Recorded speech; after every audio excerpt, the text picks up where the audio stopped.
Todo conocimiento especulativo posible de la razón debe limitarse únicamente a los objetos de la experiencia. Ciertamente, aquí se dice que no podemos conocer esos objetos como cosas en sí, aunque, por lo menos, pueden pensarse. Pues si así no fuera, se seguiría de ahí la absurda proposición de que habría apariencias, fenómenos, sin algo que en ellas apareciera.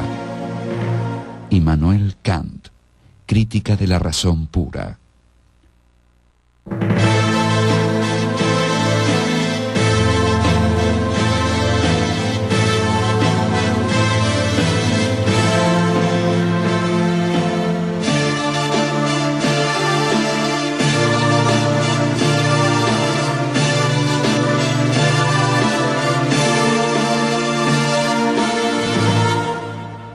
Immanuel Kant.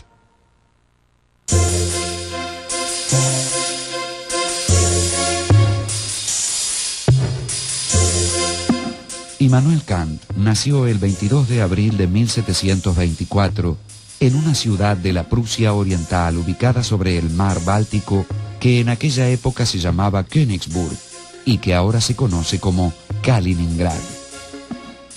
Era de origen bastante pobre, ¿no? Era maestro talabartero el padre y sin embargo con esfuerzo y con la ayuda de benefactores consiguió mandar a los hijos a la universidad. Y bueno, Kant se destacó enormemente, ¿no? En la universidad estudió lógica, metafísica, ciencias naturales, en particular geografía física y filosofía de la religión.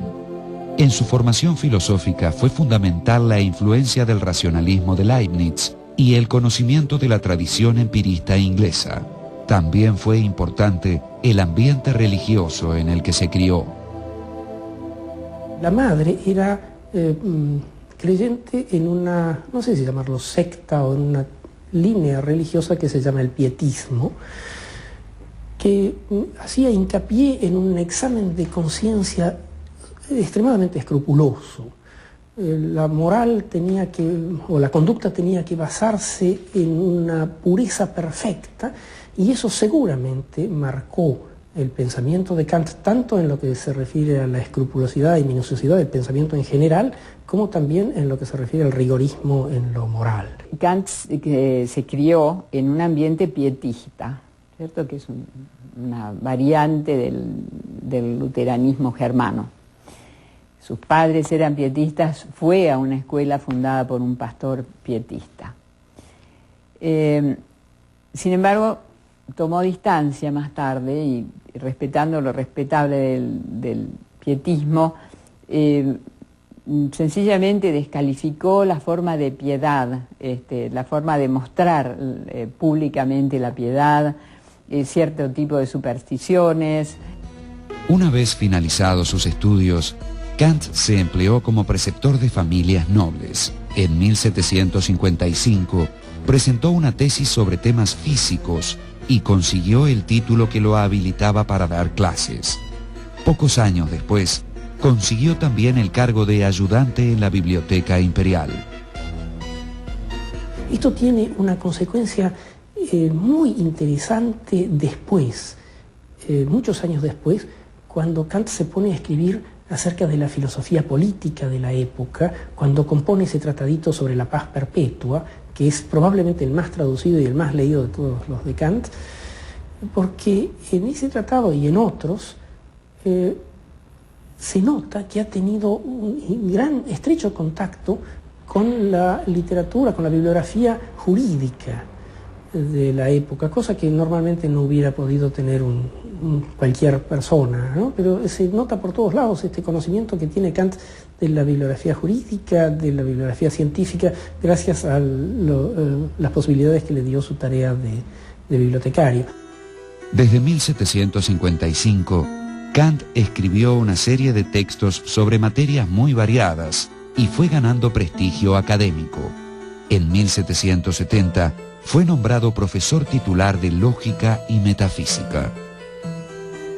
Para entonces Kant había escrito ya varios libros, pero en 1770, cuando es nombrado profesor titular o catedrático en la Universidad de Königsberg, tiene que dar una disertación inaugural y expone en latín un tratado sobre los principios del mundo sensible y del mundo inteligible, que realmente es una inmensa novedad en la filosofía de la época. En esta obra introduce la inmensa innovación de presentar al espacio y al tiempo como formas del mundo sensible y por tanto no como algo que está en el mundo, sino como algo que está en la mente que se enfrenta a ese mundo.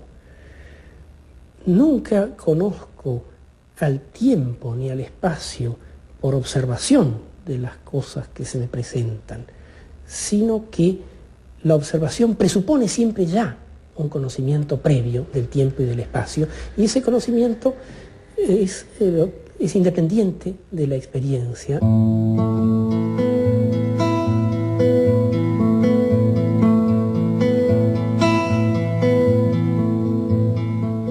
El éxito de su exposición lo impulsó a desarrollar una de las obras más importantes de la modernidad, la Crítica de la Razón Pura. Kant creyó que le insumiría unos pocos meses, pero trabajó unos 10 años en ese libro, que recién pudo ser publicado en 1781.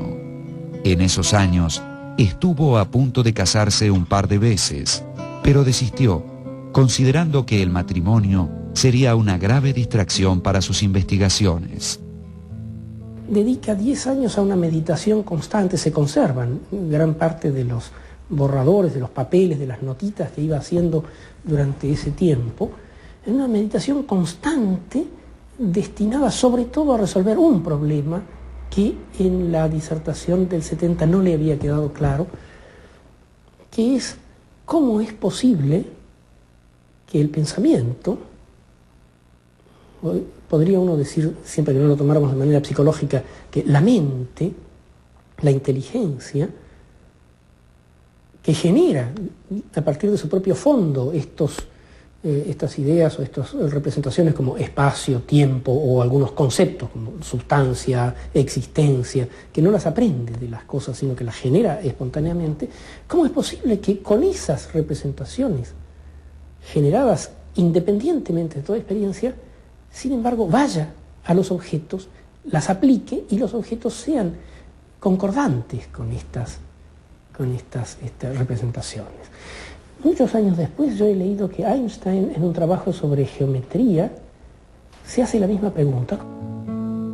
En la Crítica de la Razón Pura, Kant investigó si era posible y cómo el conocimiento matemático, físico y metafísico, en tanto conocimiento con pretensión de universalidad y necesidad. Según Kant, no debemos considerar cualquier conocimiento desde sus objetos, sino, inversamente, los respectivos objetos que hacen posible nuestro conocimiento de ellos. Kant llamó a esta inversión giro copernicano, por analogía con el audaz gesto de Nicolás Copérnico, que, en vez de considerar que el Sol giraba en torno a la Tierra, pensó a ésta girando alrededor del Sol.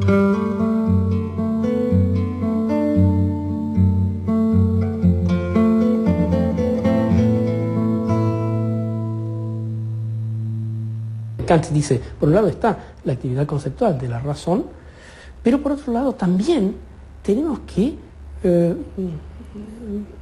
deponer el orgullo del racionalista dogmático y admitir que también están las leyes de la sensibilidad y que los conceptos de la razón sin un contenido dado por la sensibilidad son vacíos. Así como el empirismo recalcitrante, el empirismo empecinado que dice solamente vamos a dar fe a los contenidos obtenidos por experiencia sensible, así como esos contenidos son ciegos. El puro dato sensible sin concepto que lo estructure es ciego, es como lo recibe una cámara de televisión o algo así, que no razona, y el puro concepto sin contenido sensible es vacío.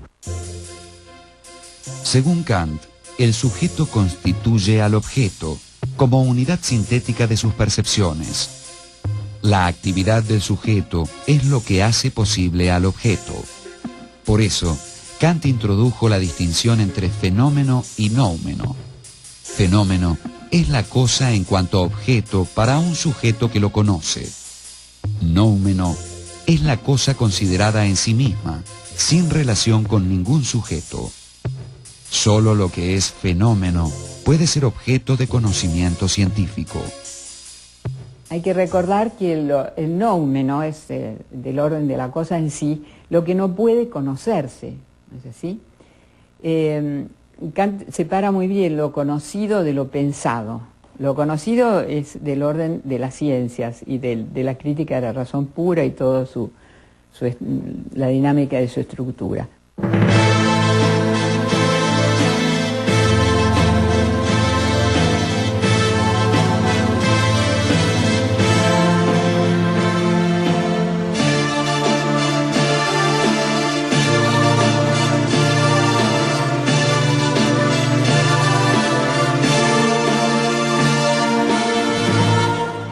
Immanuel Kant.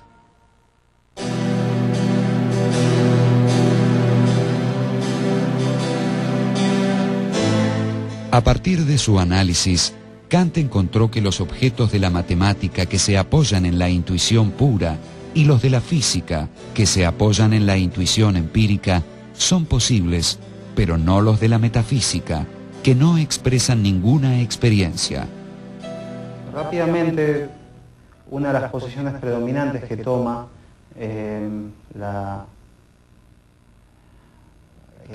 cómo se recepciona el problema de la metafísica tal cual está abordado en la crítica de la razón pura es la consideración de que se trata de una destrucción radical de toda metafísica posible. Y así, por ejemplo, lo entiende fundamentalmente el idealismo alemán. Pero la filosofía teórica termina, como resultado, en que no se pueden responder con la pura teoría cuestiones relativas a metafísica, a cuestiones aquellas como las que habíamos planteado antes de teología natural, por ejemplo. ¿Qué pasa con Dios? ¿Quién creó el universo? Y como esas muchas otras, ¿no?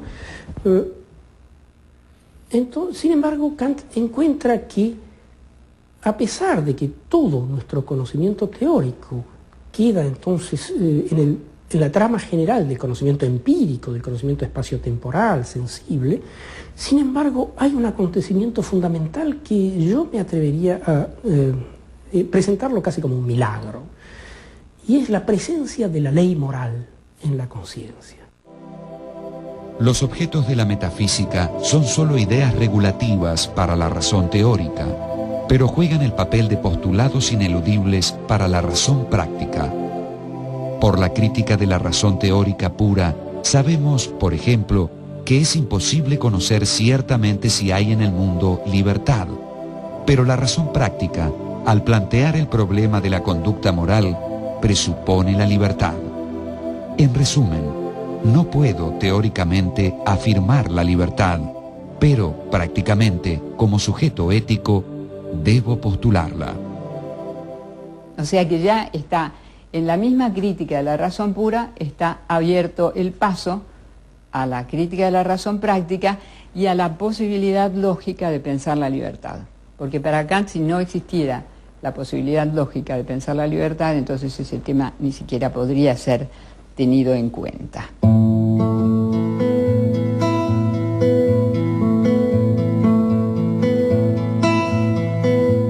La crítica de la razón pura dio a Kant una fama sorprendente y un tanto incómoda para su estilo de vida rutinario. Mostrando una inmensa vitalidad intelectual, Kant publicó en pocos años una serie de escritos importantes. Los Prolegómenos a toda metafísica futura, en 1783. Los Primeros principios metafísicos de la ciencia natural, en 1786. Y la crítica de la razón práctica, en 1788. La crítica de la razón práctica, que sería entonces la segunda de sus críticas, tiene un idioma así muy severo y una metodología estricta que intenta ser paralela a la de la crítica de la razón pura. Y en cambio en la metafísica de las costumbres, fundamentación de la metafísica de las costumbres, es como si estuviera dirigido a un público más amplio, ¿no? Que no hay dificultad para entender ese texto. En la crítica de la razón práctica, Kant se propuso fundar una ética racional y autónoma que se apoyase solamente en la razón y que no dependiera de inclinaciones subjetivas. Para Kant, el respeto es el único sentimiento racional. Es decir, es la razón que, frente a la forma de la ley, la acata por respeto, necesariamente. Y lo contrario sería una determinación de la voluntad por las inclinaciones que Kant llama patológica, no en el sentido nuestro de patológico como enfermo, sino de pathos, ¿no? De la cosa que se vincula con lo sensible. En ese sentido, con odio, amor, simpatía, es decir, cualquier tema que sea un contenido, ¿no? Eso es una determinación patológica de la voluntad. Entonces, el hecho de que la voluntad sea solamente moral cuando está determinada por el respeto a la ley es lo que se denomina el formalismo kantiano, porque, como estamos diciendo, se excluye de esto totalmente cualquier contenido que queramos darle. Conducirse por respeto a la ley no es lo mismo que conducirse conforme a la ley. Es posible que alguien actúe de acuerdo con la ley, pero por motivos no morales. En el contexto kantiano, la ley moral, que es un factum, además, es un hecho, no se desprende de nada, no hay antecedentes, cada uno en su conciencia la encuentra, ¿no? Por eso Kant dice, ante un hombre de condición humilde, en quien yo veo el funcionamiento en sus actos de esa ley moral que yo reconozco en mí mismo, dice, mi espíritu se inclina, ¿no? O sea que acá no es una cuestión de ser un ilustrado para descubrir ese respeto por la ley moral y ese sentimiento, ese sentido del deber, ¿no? Eso está en todos los hombres. Entonces, y eso se denomina en Kant, la ley moral es el imperativo categórico. El imperativo categórico se contrapondría, digamos, a los imperativos hipotéticos, porque los imperativos hipotéticos persiguen fines, o sea, son condicionados. En última instancia, el imperativo categórico manda, sé libre, es decir, no te sometas a legislaciones ni de otras personas que pudieran entrar en colisión con tus convicciones morales, ni tampoco de vos mismo. No te sometas a presiones de tu biología, de tus intereses, de tus ambiciones, que pudieran entrar en colisión con esta ley moral. En 1790 publicó la tercera de sus críticas, la Crítica del Juicio o Crítica de la Facultad de Juzgar, obra en la que analizó la facultad racional de subsumir lo particular en lo general y hallar lo general en lo particular. Se ocupó allí de estudiar el juicio estético y el juicio teleológico. Dice Kant, bello es aquello que gusta sin que medie un concepto. Gusta. Es el juicio del gusto realmente. Y entonces esa provoca un agrado. Hay una armonía, dice Kant, acá entre la imaginación y el entendimiento. Entonces el sentimiento es de agrado. Y esto bello, bueno, eso es, además en esta estética es interesante pensar que a diferencia de nuestros tiempos, la belleza era lo indiscutiblemente vinculado al arte, ¿no? Pero por eso es interesante el segundo término, que es el de lo sublime. El de lo sublime concierne a eso que causa horror en última instancia, que es enorme, que es oscuro, es infinito. Entonces, nuestra primera enfrentamiento con esas características es de miedo, es de terror. Pero al mismo tiempo, como es un fenómeno que no nos va a afectar, que no corremos peligro, digamos así, entonces ese terror se convierte en una cierta forma de agrado. O sea, lo sublime no es la cosa la que es sublime. Esto, por eso esta crítica es siempre la del juicio reflexionante, porque es la vuelta sobre el sujeto, ¿no? Aparece eso que estamos calificando como sublime, y en última instancia es la conciencia que está frente a eso que está ocurriendo, la que tiene ese sentimiento de que lo que está viendo es sublime, lo denomina así. Dice, por ejemplo, cuando hay una tormenta en el mar, una tormenta espantosa, aterradora, no es eso lo que es sublime, sino es la resonancia en mí de eso que estoy viendo.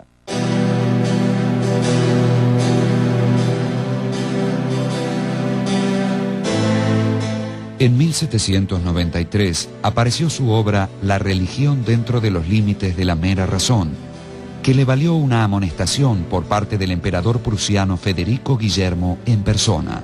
Se le reclamó una retractación respecto de su filosofía religiosa si quería evitar dolorosas consecuencias.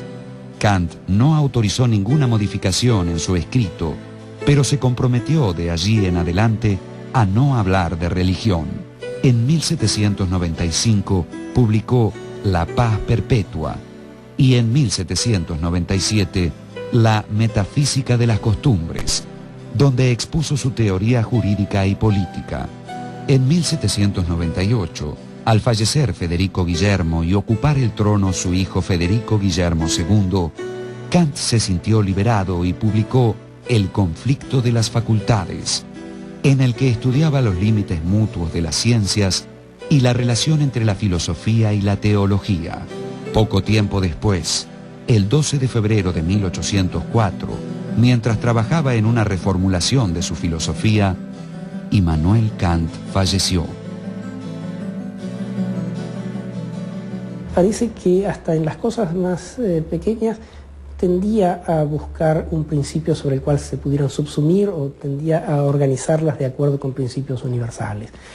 En última instancia, esto tiende a mostrar una racionalidad del universo entero, ¿no? Y a inscribir la propia persona en esa racionalidad del universo.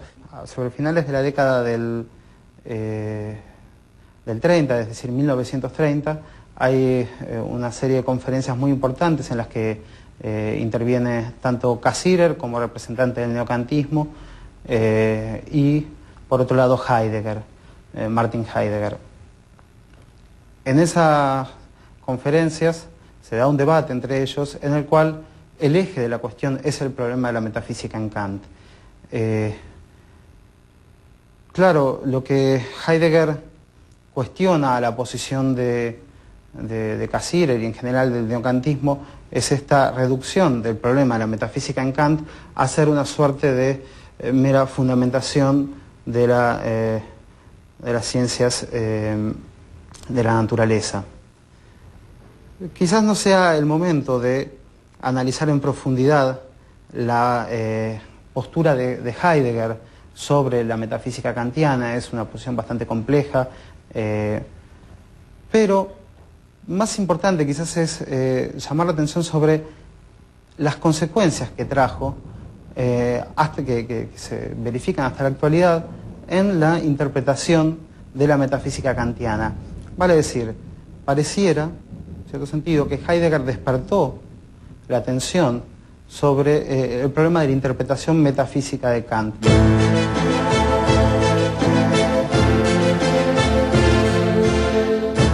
La obra de Kant, que supo entrelazar las tradiciones racionalista y empirista, culminó la filosofía moderna y alcanzó su punto más alto, el principio ilustrado de la autonomía de la razón, a la vez que la conciencia más descarnada de sus límites.